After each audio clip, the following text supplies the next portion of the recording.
Julian Plenti über sein Nebenprojekt Julian Plenti. Some of the material on the record I wrote 12 years ago.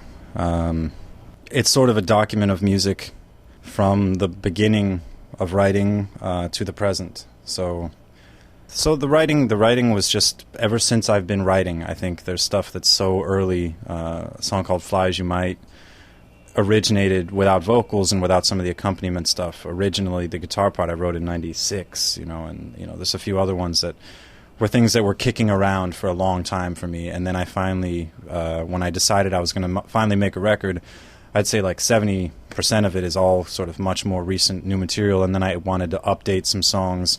Over the course of 12 years, you write and forget many songs. But there was a couple that I never forgot. And part of the motivation to make a record was it's going to be crazy for me to kind of be on my deathbed singing a song that I wrote 70 years ago that no one in the world has ever heard. But it's like part of the soundtrack of my life.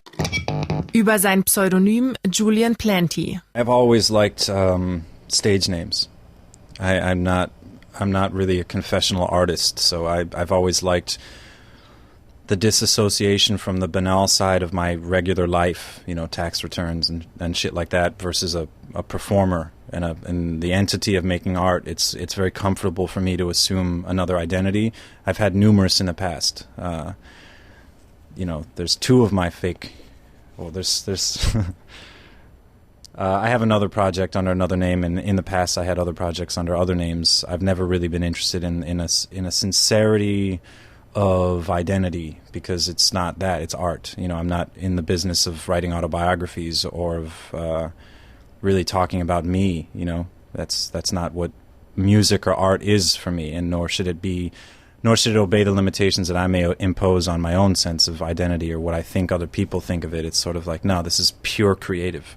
And in that spirit of pure creative, I like to be indulgent top to bottom. And that includes, names, identities, characters. Über sein Vorhaben mit dem Album Julian Plenti is Skyscraper.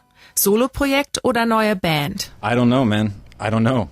I think that's why I kind of not too eager, to do It's a hard thing for me to conceptualize what it is. I think it's a solo record, but I think, you get cases of solo artists making full-fledged albums. There's some songs on this which are a little more sketchy, like a kind of just classic one dude song.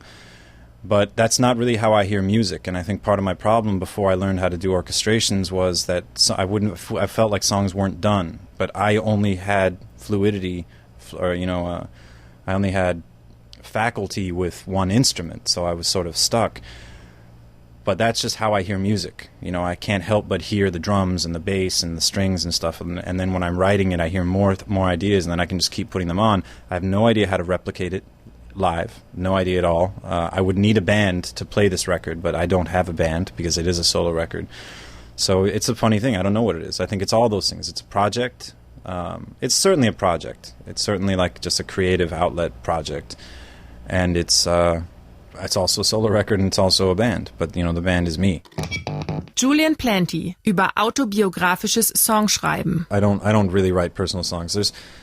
I don't put so much stock in my personal experience over someone else's experience. I think like experience is pretty universal, and we all kind of go through the same things. So it's like, what's the difference? I could tell you a personal anecdote, and there's something that happened in your life which would really mirror what happened in my life. So if I talk about the emotions that experience generated, I might as well be talking about your emotions. So I don't look at them as like, I don't feel like talking about some breakup that I had, because it's like, that's sort of boring. Like, everybody has a breakup, so let's talk about what causes breakups. Let's talk about what you feel in a breakup. Let's talk about the little subtle gray area of like crazy depression after a breakup.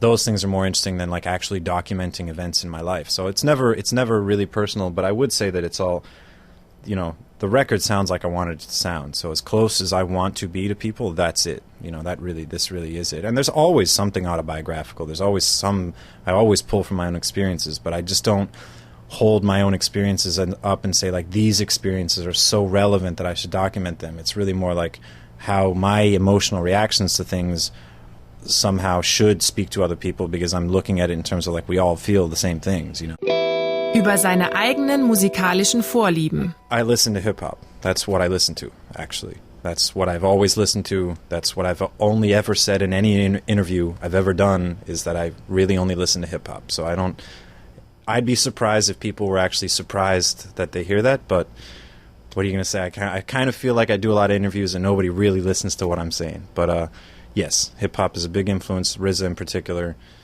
I think, when I started doing music, I was much more into folk and Neil Young, and I always forget to mention Beck. Beck was a huge fucking influence for me. I think he's a genius, and I listened to him a lot when I was younger.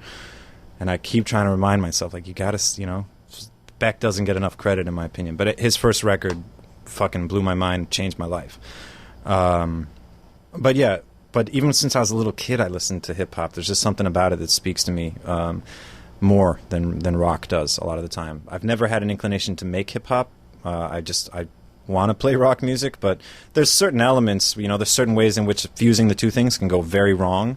And then there's some ways where it's just now I can't hear beats outside of the context of hip hop. For me, it's you might as well just use hip hop inspired beats in all rock music because it's a better beat, and if you get someone like RZA where it's so unbelievably minimal, you marvel about why is this song propulsive? Why does a RZA produced song move so well when if you listen carefully to the beat, it's as minimal as a beat can possibly be? So what is it that he's tapping into? There's only so much space in a bar, and if you've got 2 kick hits or 3 kick hits in a bar, then how does that not get repetitive or boring? And it's because of the feel. He has a feel to him where it's this, with such simplicity, there's constant movement and there's constant momentum, and it's like a hook, and I think it's an incredible art form. Anyway, so I love looking at beats, and a lot of rock drummers do it. I think the guy from the Secret Machines is a really good example. Bonham, in a way, it's very minimal drum playing. It's just the selection of where you put the hits, is so crucial. Wanker drummers are always doing fills, and they don't realize that, a groove is, you can get people bobbing their head with a really minimal kick pattern. Über den Unterschied zwischen Julian Plenti und Interpol. Well, it's tricky because I don't want to talk about the other, but let's say one is all me and one is not. The main point of distinction is that I wrote all the music on this record. So that right there is a very fundamental distinction. I don't work. Me as a songwriter is depicted on this record. You see what I'm trying to get at? Über die Herausforderung, ein Soloalbum zu machen. I think it was challenging just to it's so much energy, it's really hard when you write all the parts, and then you have to be the only person that's overseeing the whole process and booking studio times and calling favors from friends and organizing the whole thing.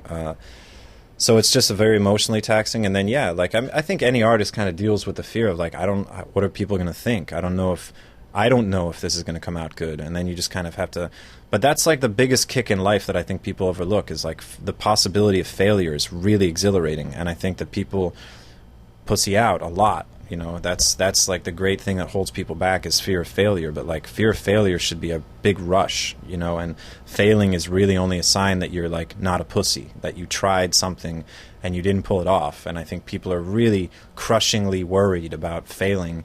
And I kind of look at it as actually it's really exhilarating because that's taking risks, that's living. And if you fail, then you have this new challenge, which is to get back up. That's really living. And so I think there was, it was hard to kind of stay afloat all the way through the process. But at the end of the day, it was I just knew I had to do it.